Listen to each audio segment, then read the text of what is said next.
Factionism అనే కోరల్లో నలిగిపోయిన సుదీర్ఘకాలం పాటు రాయలసీమ అభివృద్ధి నాశనమైంది. సహజ వనరులు అనేకం ఉన్నాయి, గనులు ఉన్నాయి, అదే సందర్భంలో బోలెడంత ప్రదేశం ఉంది, అలాగే అక్కడ మానవ వనరులు ఉన్నాయి. కానీ ఫ్యాక్షన్ లీడర్లు తమ నియోజకవర్గ పరిధిలోని ఆస్తులంతా తమ సొత్తు కింద ఫీల్ అవుతూ ఓ పరిశ్రమ పెట్టాలన్నా, ఒక వ్యాపారం పెట్టాలన్నా, ఒక వ్యవసాయం చేయాలన్నా అంతా వాళ్ళ చెప్పు చేతల్లో నలుగుతూ ఉండాలి అన్నటువంటి ఒక అహంకారపూరిత ధోరణితో ఆ ప్రాంతం నాశనం అవుతూ వచ్చింది. అక్కడున్న ప్రజలందరూ కూడా చివరికి బానిస బ్రతుకులైన, చివరికి తమ బిడ్డలనన్నా బాగు చేద్దామని ఇతర రాష్ట్రాలకు పంపించినటువంటి పరిస్థితి. ఇప్పుడిప్పుడు మారుతోంది అనుకుంటే మళ్ళీ దాన్ని పాతకాలపు దశకి తీసుకువెళ్ళాలనుకుంటున్నారు ఆదినారాయణ రెడ్డి. ఈ విషయం ఆయనే స్పష్టతనివ్వాల్సినటువంటి అవసరం ఉంది. ఏంటంటే ఇవాళ ఈనాడే చివరికి కూటమిలో అయినా కూడా తట్టుకోలేనంతగా కోపం వచ్చినందువలన ఈనాడు రాసుకొచ్చింది. అదానీ సంస్థకి సంబంధించినటువంటి ఆస్తుల మీదన దాడి జరిగింది. అదానీ వాళ్ళు అక్కడ ఒక పవర్ ప్లాంట్ పెట్టడానికి ప్రిపేర్ అవుతుంటే వాళ్ళకి సంబంధించినటువంటి చోట్లన ఆ భూమిని చదును చేయడానికి ప్రయత్నిస్తున్నప్పుడు వాటి మీదకి వెళ్ళి దాడి చేశారు అన్నటువంటి. అయితే ఇందులో ఈనాడు ఒక విషయాన్ని జాగ్రత్తగా దాచింది.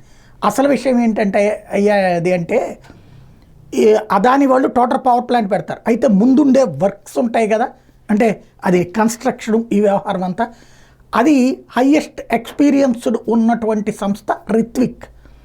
సీఎం రమేష్ ఆయన భారతీయ జనతా పార్టీ రాజ్యసభ సభ్యుడు, ఇదే లోక్సభ సభ్యుడు, ఇదివరకు రాజ్యసభ సభ్యుడు, ఇప్పుడు లోక్సభ సభ్యుడు, భారతీయ జనతా పార్టీనే. అనకాపల్లి నుంచి భారీ మెజార్టీతో గెలిచారు. అలాగే ప్రధానమంత్రి నరేంద్ర మోడీ, కేంద్ర హోంమంత్రి అమిత్ షాలతో నేరుగా సంబంధాలు ఉన్నటువంటి వ్యక్తి, అట్లాగే చంద్రబాబు నాయుడు, లోకేష్లతో సన్నిహితంగా ఉండే వ్యక్తి, highest influential person.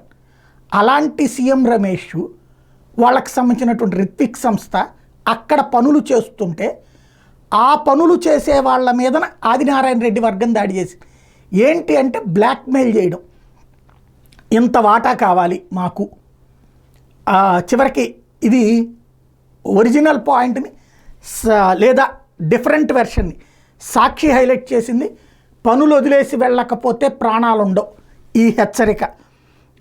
MP Ramesh అది కాంట్రాక్ట్ సంస్థకు ఎమ్మెల్యే ఆది వర్గీయుల బెదిరింపు, రిత్విక్ కన్స్ట్రక్షన్స్కి చెందిన సైట్ ఇంజనీర్ల మీద దాడి, దొబ్బుడుపల్లె వద్ద 1800 కోట్లతో అదాని హైడ్రో పవర్ ప్లాంట్ అయితే నిర్మాణ పనులు చేస్తున్న ఎంపీ వర్గీయులని ఆ పనులు తామే చేపట్టాలంటూ ఎమ్మెల్యే ఆది వర్గీయుల హుకుం, 100 వాహనాల్లో వెళ్ళి సిబ్బందిపై దాడి, వాహనాలు ధ్వంసం. ఇది వైఎస్ఆర్ కడప ఎడిషన్లో వేశారు, కాకపోతే సాక్షి వాళ్ళు మరి అదేంటో అర్థం కాలేదు.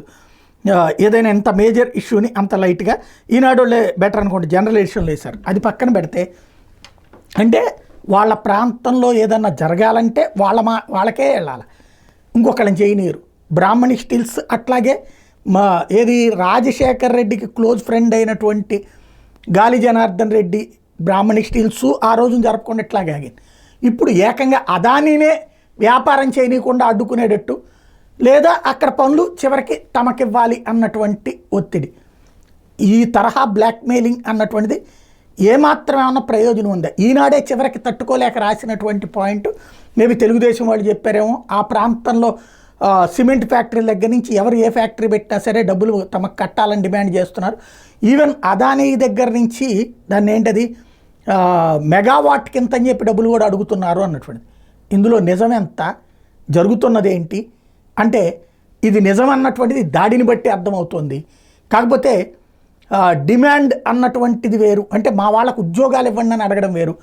ఇక్కడ పని చెయ్యాలంటే మేమే చెయ్యాలి, ఇంకొకటి చేయడానికి వీల్లేదు అంటాం వేరు. అదేమీ అడ్డా కాదు.